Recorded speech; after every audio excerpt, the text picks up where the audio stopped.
छोले छान धुवून घेतलेले आहेत। आता ते उकडायला टाकूयात आणि त्याच्या 2-4 छान मंद आचेवर शिट्ट्या करून घेऊयात।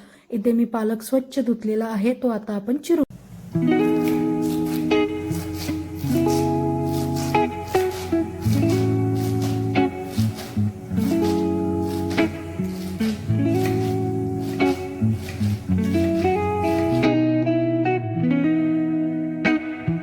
छोले आपले उकडून तयार आहेत। छोले गार होईपर्यंत आता आपण पालकची सुकी भाजी करूयात। जिरं चांगलं तडतडलंय, आता त्याच्यामध्ये आपण टेचलेला लसूण घालूयात। लसूण चांगला परतून घेऊयात। लसूण चांगला परतल्यावर त्यामध्ये हिरव्या मिरचीचे आपण तुकडे घालूयात आणि लसूण आणि मिरची छान अशी मस्त परतून घेऊयात। लसूण आणि मिरची परतून झाल्यावर त्याच्यामध्ये आपण मस्त चवीनुसार मीठ घालूया। मी मीठ तेलातच घालते, ते भाजीला छान लागतं। आणि आता त्यामध्ये आपण पालक हलकंसं हिंग आणि भाजी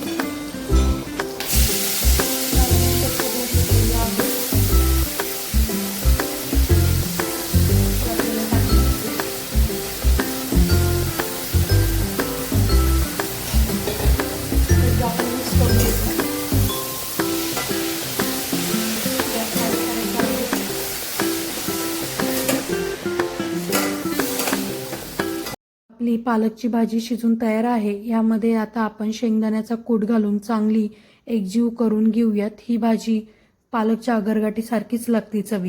छोलेचं वाटण काढूयात। त्यासाठी ते मी 2 टोमॅटो घेतले आहेत, ते आपण व्यवस्थित चिरून घेऊयात।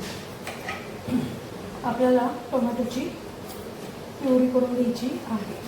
कढईमध्ये 1 चमचा तूप आणि 2 चमचे तेल घालून त्यामध्ये जिरी मोहरीची फोडणी देऊयात। जिरी आणि मोहरी छान तडतडल्यानंतर त्याच्यामध्ये बारीक चिरलेला कांदा परतून घेऊयात। कांदा सोनेरी झाल्यावरती त्याच्यामध्ये टोमॅटोची प्युरी घालून छान असं एकजीव करून घेऊयात। त्यामध्ये हळद, हिंग, कांदा मसाला, घरचा मसाला, गरम मसाला आणि मिरची पावडर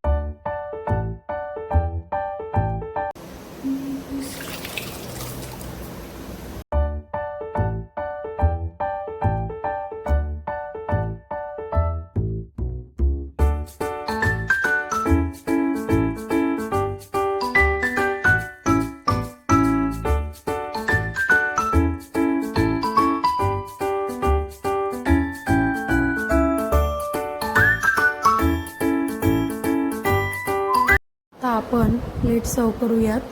पहिल्या नाचणीच्या भाकरीला आपण 1 चमचा मस्त असं तूप लावून घेऊ। आता पालक आणि आपले छोलेची भाजी ठेवूयात। अशा प्रकारे आपलं पौष्टिक ताट तयार आहे। व्हिडिओ आवडल्यास लाईक, शेअर आणि सबस्क्राईब करायला विसरू नका।